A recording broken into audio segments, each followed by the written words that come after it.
So good day, and nice to be here with all of you, and nice to be sharing this.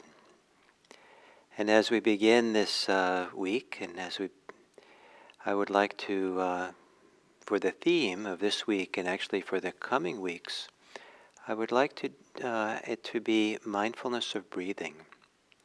And there's a number of motivations for this. One is that it's the beginning of the year, and I thought it would be good to go back to basics. And many of us have been long now for many months, the 7 a.m. sitting, and we've done a wide range of teachings and ideas, but it's also good to always come back to basics. And in a sense, I think it's always good to start over again, as if we're a beginner almost.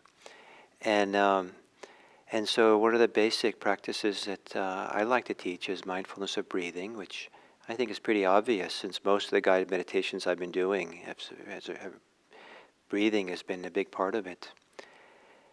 So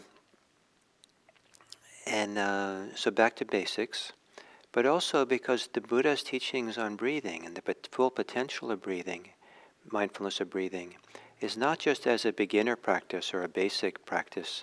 It's really a practice that can take us all the way to awakening. It's all the full depth and range of what Buddhism is about. Much of it is available through mindfulness of breathing. The path of practice can be negotiated through the path of the mindfulness of breathing. And one of my favorite teachings of the Buddha is in fact his specific, detailed instructions for mindfulness of breathing. And he gives 16 steps, 16 stages of deepening, a kind of a map for deepening or filling out the experience of mindfulness of breathing all the way to awakening. And these 16 steps is an opportunity to look at a whole series of different aspects of the spiritual life, meditation life, our own life, that goes deeper and deeper. And so it's no longer is kind of the basic beginning practice, which breathing can be, but the breathing opens up to these other dimensions, which are quite wonderful. And so over this next period, I'd like to go through these 16 stages of mindfulness of breathing. And some people know it by its Pali name. It's usually called Anapanasati, and which sati means mindfulness, and Anapana means mindful of breathing in and breathing out, and inhaling and exhaling. And so it begins very simply, and then it develops there as the concentration develops, as the intimacy develops, it becomes more and more developed, this whole teaching and this practice.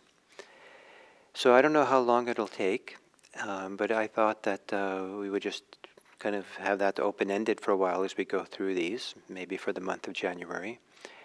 And I trust that to do this will create a very strong foundation for the rest of the year. And also I'm pretty confident also the foundation you have had from this last, now some of you, 9 months of the 7 a.m. sitting, I think will serve you really well for going through this Anapanasati. And I know that for some people, mindfulness of breathing doesn't work so well, and there's many reasons for that, and there's many reasons not to have breathing as the central focus of meditation. It's completely fine to have other focuses, practice other ways.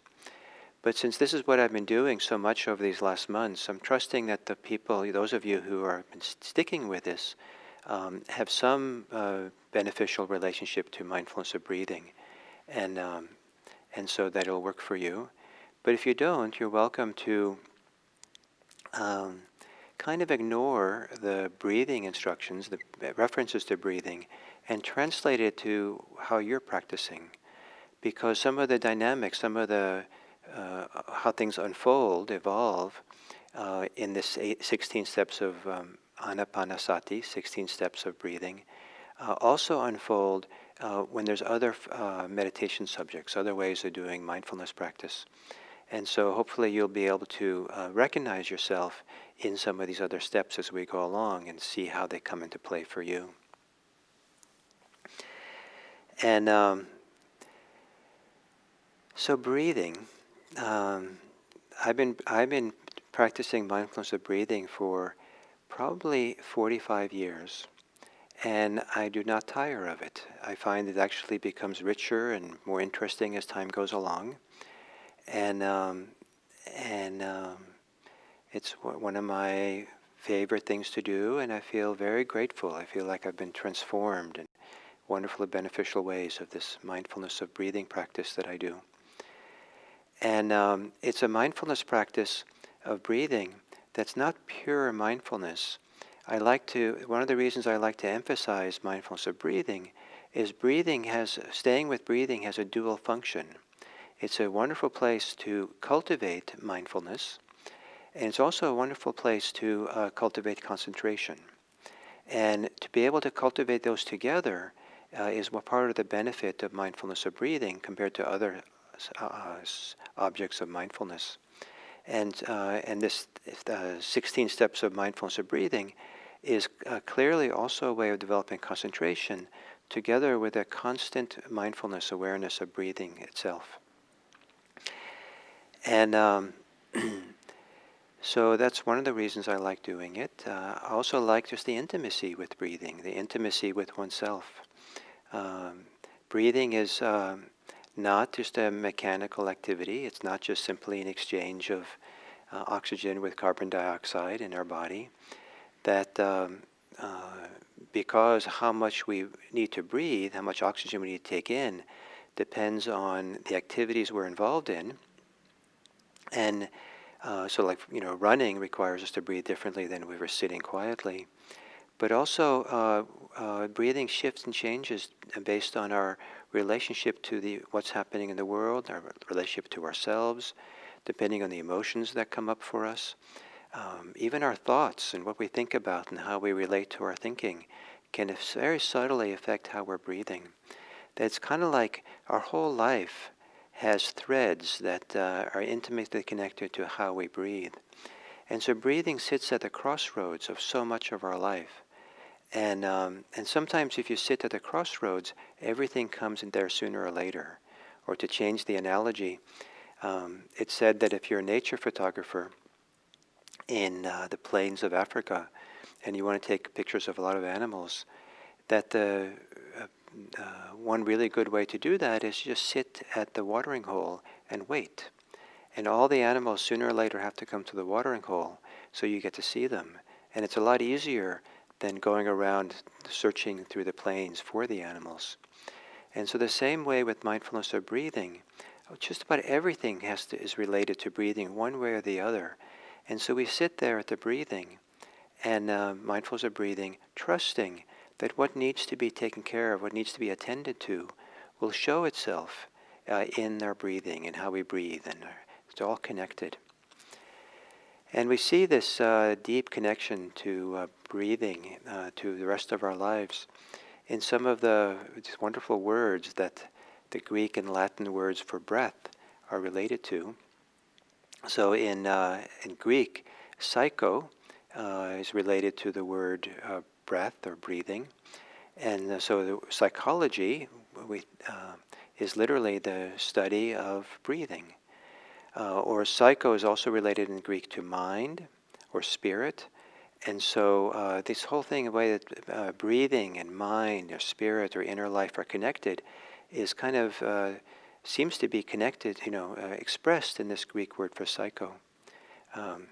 And same thing we see in the Latin words for breath, which can also be spiritus. Like the word respire, respiration, has the word spiritus in it. And to respire is to breathe again. And so the word spiritual contains within it this word for breathing. Spirit is related to the Latin word for breathing. And I'm just very fond of the idea that the two words, spiritual inspiration, both of them have this Latin word for breathing connected to it. Um, and um, and then we have this wonderful, it's like it since we're all together here in 7 a.m. in the morning, that the word conspiracy and conspirators also has this word breathing in it. So we are a group of morning meditation conspirators, breathing together for these days. So, and you find that in other languages as well, that the word for breathing is closely connected to words like our inner kind of psychic energy or life force within us, and the chi within us or the prana within us. And it seems to be a very common idea in human cultures that breathing is very closely connected to something deep and inner and spiritual, or the soul or the spirit or the mind, the heart, something quite intimate. And so I find it quite marvelous that our breathing sometimes can feel as the most intimate thing within us, connected to what's most intimate, but it's also the interface with what is most intimate, with what is most not self, not ourselves. Some people might say what's greater than self, but I think Buddhists would say maybe what is most not self. That breathing is most our own, and most something which is not something we own, not our own. There's an interface, interplay with this, and this wonderful interplay between this intimacy and something that's beyond self, or greater than self, or freer than self, that's right there together with the breathing, makes it quite, points to, the potential in breathing. Now, it's not automatic that people should feel this intimacy or this wonderful potential that breathing, mindfulness of breathing has. And even for me, after all these years of practice, there are times when I sit down to meditate and the breathing is far from really a pleasant, intimate experience. I have something that I call my cardboard breath, where it just feels like cardboard. It just feels kind of dead and tasteless and uninspired. And I've learned that that's just how it is sometimes, and I just go along with it, and sooner or later it'll change and be something else. And I just trust that it's okay to be mindful of the breath, regardless of how the breath is. I don't have to have the breath be sweet or wonderful or intimate. I just trust that it's good, really good, just be with the breath as it is. Especially for people who are new, they can't imagine how much that the breathing is so wonderful and so profound, and it seems so boring and plain and so far away from the things that really give juice and excitement and energy to life, or far away from the things that will keep us safe. So it is something that takes a while sometimes to learn and to settle in. But as we really find the potential of really settling in and being relaxed, and an inner world opens up. And the inner world, which I like to think of represented by the English word expression breathing room, that we sit in order to find lots of breathing room, to give breathing room to our full life, to have breathing room for our mind, our thoughts, our hearts. And rather than it be kind of claustrophobic, where breathing helps give all this room. There's something about settling in and focusing on breathing that makes more room, makes more intimacy, makes more clarity in this life as we go along. So that's a general introduction to the plan for the next period of time. And so I'll do some more introductory words tomorrow around mindfulness of breathing, specifically referring to the discourse that the Buddha taught on mindfulness of breathing. And then we'll start the 16 steps.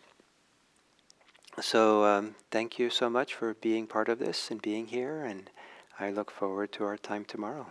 Oh, and before we stop, I wanted to apologize for Friday. I had said last week we would have a community meeting on Friday, and I completely forgot about it when Friday came around. And so I apologize for that. And part of the reason for that was that I had a lot of family matters that occupied my time and maybe even preoccupied me last week, so that I'd completely slipped my mind. And so we'll do one hopefully soon, the community meeting, and on a Friday. And so thank you very much.